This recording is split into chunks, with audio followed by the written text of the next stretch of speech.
Hello my dear students, मैं commerce वाले गुरुजी। हम कर रहे हैं क्लास 11th के लिए अकाउंटेंसी। चैप्टर नंबर हमारा 4 चल रहा है ना। Recording of transaction second. उसके अंदर हमने लास्ट लेक्चर के अंदर जो है सिंपल कैश बुक जो है समझी थी। वन कॉलम कैश बुक बोल सकते हैं। आज हम डबल कॉलम कैश बुक को समझने वाले हैं, क्या होती है, और इसका एक प्रैक्टिकल एग्जाम्पल भी करेंगे। और कॉन्ट्रा एंट्री होती है इसके अंदर, वो भी मैं हमको आपको सिखाएंगे बहुत ही इजी तरीके से। तो बने रहे हमारे साथ में, पूरा लेक्चर देखें एंड तक, आपको सब कुछ बहुत अच्छे से समझ में आ जाएगा। तो टॉपिक जैसे मैंने आपको बताया, डबल कॉलम कैश बुक। कुछ भी नहीं है, बिल्कुल सिंपल है। यहाँ पर डबल कॉलम का मतलब क्या है? यहाँ पर डबल कॉलम का मतलब ये है कि एक बिजनेस के अंदर जो है ना, बिजनेस के अंदर जो है, कोई भी बिजनेस होते हैं, तो बिजनेस अपना बैंक के अंदर एक अकाउंट खुलवाते हैं। ठीक है, उस अकाउंट का नाम होता है करंट अकाउंट। ओके, जैसे कोई अगर इंडिविजुअल अपना बैंक में अकाउंट खुलवाता है ना, तो वो करंट अकाउंट नहीं होता, वो सेविंग अकाउंट होता है। आपको पता होगा ना, एग्जाम में इसके ऊपर एक क्वेश्चन आ सकता है। अपन एटीएम में पैसा अगर निकालने गए हो तो अपन हमेशा सेविंग अकाउंट सेलेक्ट करते हैं, क्योंकि अपन इंडिविजुअल है। बिजनेस अगर अपने, क्योंकि बिजनेस एक सेपरेट एंटिटी होती है, हम जानते ही हैं, अकाउंटिंग रूल है ना। तो बिजनेस अगर अपना बैंक के अंदर एक अकाउंट खुलवा रहा है अपने नाम से, बिजनेस के नाम से, तो वो करंट अकाउंट खुलता है। फर्क ये होता है कि इसके ऊपर थोड़ा बहुत इंटरेस्ट मिलता है, और इसमें कितना पैसा रख सकते हैं उसकी लिमिट होती है, ट्रांजैक्शन की भी लिमिट होती है। करंट अकाउंट में इंटरेस्ट वगैरह कुछ भी नहीं मिलता है, और इसमें ट्रांजैक्शन बहुत ज्यादा होती है। बैंक इसके बदले कुछ चार्जेस भी लेता है। अब यहाँ पर डबल कॉलम कैश बुक के अंदर और कुछ नहीं है, यही है कि डबल कॉलम कैश बुक के अंदर जो है आपके अमाउंट के कॉलम जो होंगे वो दो होंगे, एक कैश का एक बैंक का। तो कैसे, चलिए मैं आपको इस प्रैक्टिकल क्वेश्चन भी करवाता हूँ, और उसके साथ में पूरा समझाता हूँ कि ये मामला सब कैसे होगा। तो ये प्रैक्टिकल क्वेश्चन है आपके सामने, आई होप आपको दिख रहा होगा। ये मैंने एनसीईआरटी की बुक से लिया है, जो एनसीईआरटी की बुक है उससे मैंने ये क्वेश्चन लिया है। चैप्टर नंबर 4 का क्वेश्चन नंबर आई थिंक 5वां है, 5th क्वेश्चन है एनसीईआरटी का। तो सबसे पहले मैं आपको फॉर्मेट बनाता हूँ। क्वेश्चन तो ठीक है, हम पढ़ ही लेंगे। फॉर्मेट क्या होगा इस, अगर आपको नहीं पता है तो चलिए सबसे पहले हम बात करते हैं फॉर्मेट के बारे में। फॉर्मेट इसका सिंपल ही है, ठीक है। थोड़ा सा इसको एडजस्ट कर लेता हूँ ताकि गैप मिल जाए हमको। ओके, ज़्यादा नहीं, बस 1 मिनट देना मेरे को, ताकि अपन को बहुत अच्छा गैप मिल जाए, और यही क्वेश्चन और यहीं पे हो जाए आपका बैंक अकाउंट। बस इतनी सी बात है।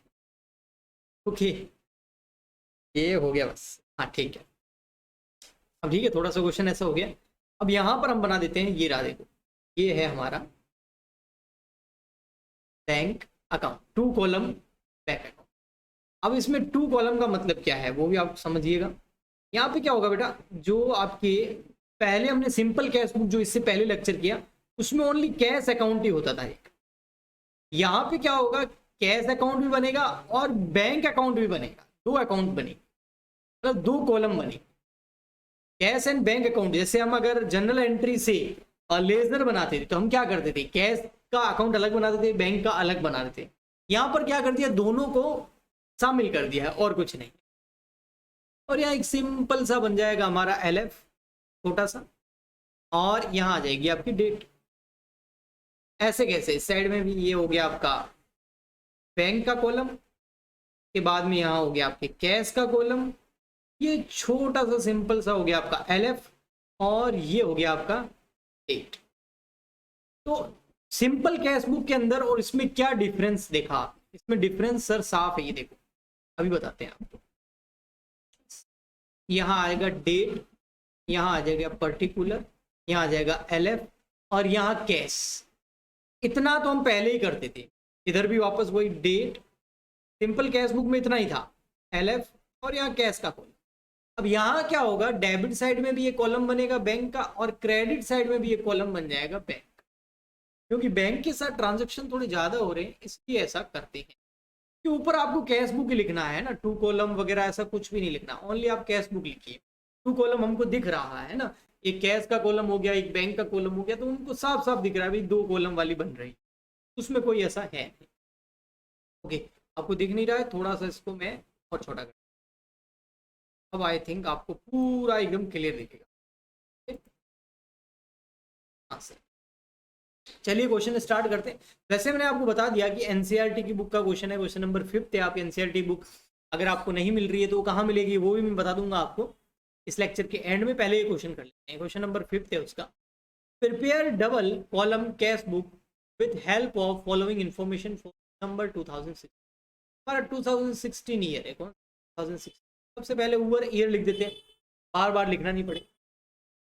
डेट 1 दिसंबर 2016 के क्या होता है, बैलेंस नहीं दे रखा है, ओपनिंग बैलेंस नहीं लिखा हुआ। स्टार्टेड बिजनेस विद कैश, मतलब बिजनेस ही स्टार्ट हो रहा है कैश से। ओके समझ में आया, बिजनेस ही किससे स्टार्ट हो रहा है, कैश से। तो यहाँ पर बैलेंस नहीं है, अभी बिजनेस स्टार्ट किया हमने 1 तारीख, तो यहाँ पर आ जाएगा 1 दिसंबर। तो अब हम एंट्री करके देखो, अगर कैश से बिजनेस स्टार्ट करते हैं तो cash account debit to capital, फिर आपका कैश अकाउंट डेबिट टू यहाँ क्या आ जाएगा, कितना आ जाएगा ये 1,20,000 कैश वाले कॉलम। 1,20,000 कहाँ आ जाएगा, कैश वाले कॉलम।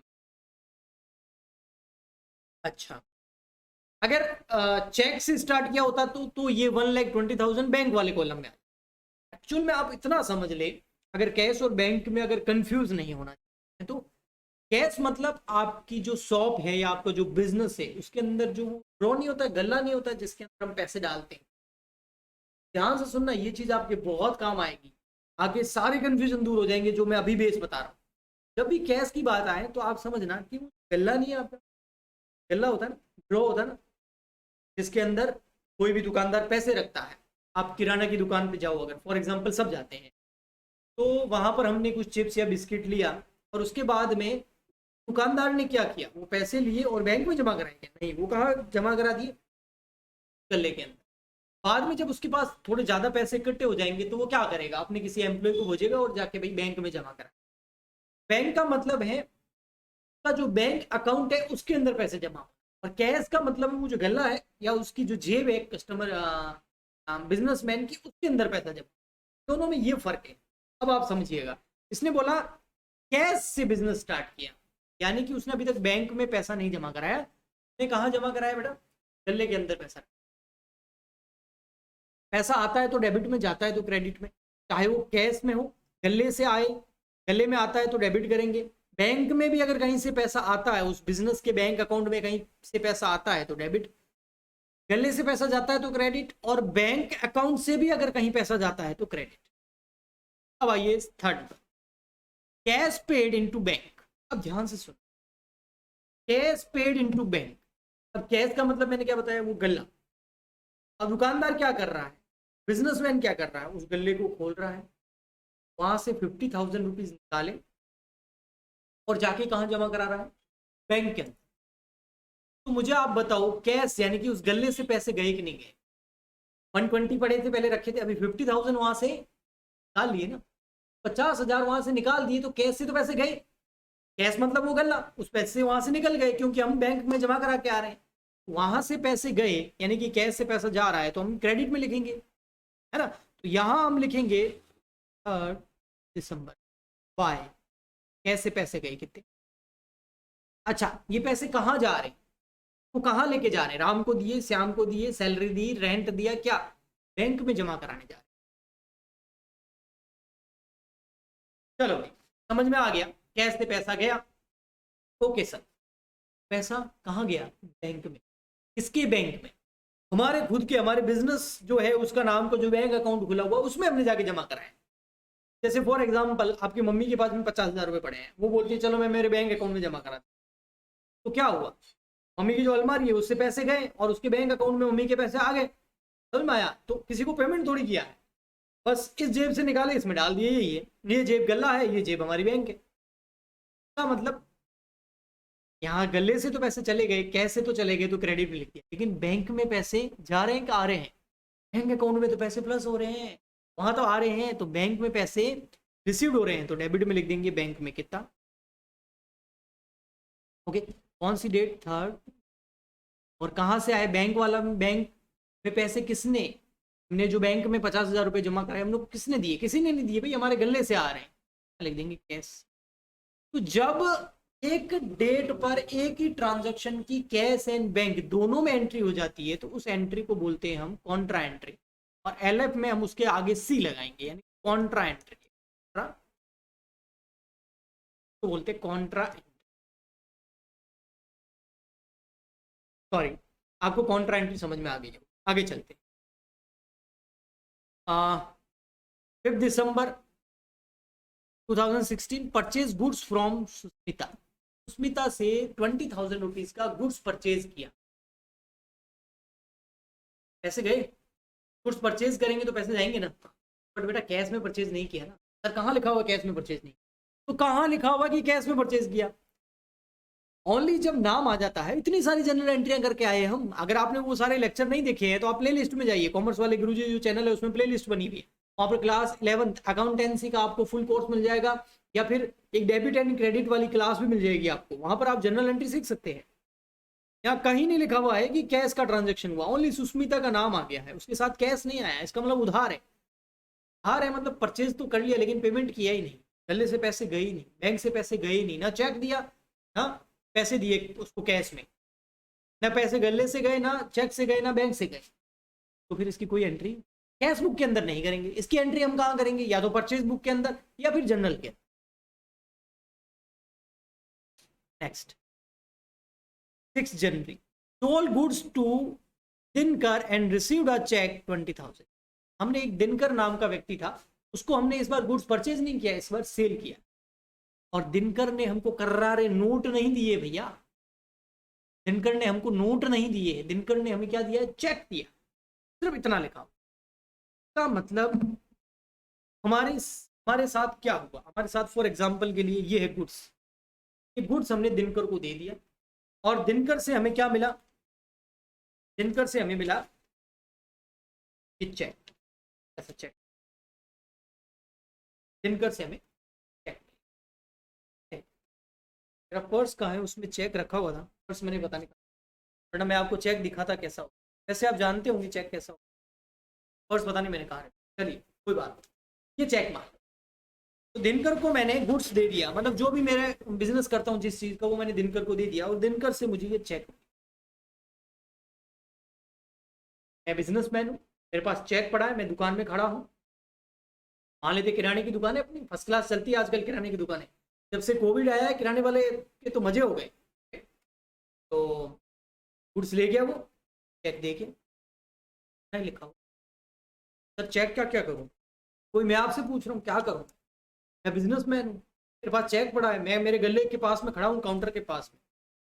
अगर इसके साथ में ये लिखा होता ना, sold goods to Dinkar and received a cheque 20,000 deposited into bank, ये आगे लिखा होता, तो मतलब ये होता, ये चेक मेरे जो हाथ में पड़ा है, मैं फटाफट भागा भागा गया और मैं बैंक में जमा करा के, बट डिपॉजिटेड इनटू बैंक तो लिखा हुआ ही नहीं है। हमने अभी तक ये वाला चेक बैंक में जमा कराया ही नहीं है। तो क्या करा सर? बाद में साथ में जमा कराएंगे, कुछ चेक और आने दो, रोज रोज क्या है? या फिर अभी बैंक की छुट्टी है, सैटरडे संडे छुट्टी है, या कोई गणेश चतुर्थी आ गई, या फिर कुछ भी फेस्टिवल आ गया, कुछ भी गांधी जयंती आ गई, कुछ भी हो गया, छुट्टी है, क्या करूं? चेक को ऐसे घूम माथे पे लगा के घूमू? क्या करूं? गल्ला खोलो, उसके अंदर रख दो, एक और चेक आएगा उसको भी रख दो, अब रख दो गले के अंदर, फिर बाद में जमा करा देंगे। तो अभी ये चेक की वैल्यू कितनी है? सर चेक की वैल्यू है, दिनकर ने हमें कितने का चेक दिया है? 20,000। चेक की वैल्यू कितनी है? 20 का मतलब ये 20,000 रुपीज ही है एक तरह के, चेक के बदले 20,000 रुपीज मिलेंगे। नोट क्या होता है? ऐसे कैसे? ये चेक है, ये 20,000 का है, ये नोट 20,000 रुपीज का है, नोट मान लो उसको, और उसको मैं कहाँ जमा करा रहा हूँ? मेरे गले के अंदर। अब बताओ, गले में 20,000 रुपीज आए कि नहीं आए? आए ना, बिल्कुल। इस चेक की वैल्यू 20,000 रुपए है, तो गले में कितने रुपए आ गए? 20,000। बैंक में नहीं आए, गले में आए। तो 20,000 रुपीज आए हैं 6 दिसंबर को, कहाँ पर? गले के अंदर। हम यहाँ लिख देंगे सेल्स, क्या सेल हुई है चेक से, तो कैश में आ गए 20। सर चेक तो बैंक में जमा होता ना। अरे भैया कराया नहीं ना बैंक में जमा, बिल्कुल सही बात है आपकी, चेक तो जाके बैंक में जमा होता, लेकिन हमने नहीं कराया, हमने गले में रख दिया। अभी पैसे कहाँ आए हमारे पास? गले में पड़े हैं पैसे 20,000 रुपए, चेक की वैल्यू भी 20,000 रुपए है। आगे 10 दिसंबर को पेड टू सुष्मिता कैश 20,000। अब देखो 5 दिसंबर को सुष्मिता से हमने गुड्स परचेज किया था उधार, अब उसको हम क्या दे रहे हैं, पैसे दे रहे हैं 20,000। लेकिन कैसे दे रहे हैं बेटा, कैश से दे रहे हैं, चेक से नहीं दे रहे। अगर यहाँ चेक लिखा होता तो अलग होता मामला।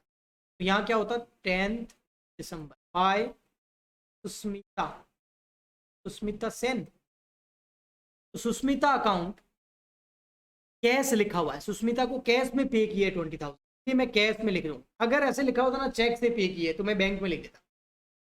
ओके, मतलब उस वो हमारे बैंक से पैसे कटेंगे 20,000 और उसको मिलेंगे, बट ऐसा है कैश लिखा हुआ है तो कैश में। 14 दिसंबर को क्या हो रहा है, चेक रिसीव्ड ऑन दिसंबर 6, दिसंबर 6 की बात कर रहा है, ये रहा दिसंबर 6, ये रहा दिसंबर 6 को जो हमें चेक मिला था, कितने का मिला था, 20,000 का। उसको हमने कहाँ रखा था, ड्रॉअर के अंदर, गल्ले के अंदर। अभी हम क्या कर रहे हैं बता, जो हमें चेक मिला था 6 दिसंबर को 2016 को, उसको हम 14 दिसंबर को बैंक के अंदर जमा करा रहे हैं। कैसे जमा कराऊंगा बता रहा हूं। आज है 14 दिसंबर, अरे चेक पड़ा है गले के अंदर, अभी तक जमा नहीं कराया तुमने, एम्प्लॉइज को बोलूंगा काम छोड़ो, 6 तारीख को आया हुआ है अभी तक जमा नहीं कराया। इधर छोटू इधर, ये ले 20,000 का चेक है, बैंक में लगा क्या, जा ले जा, जा। देखिए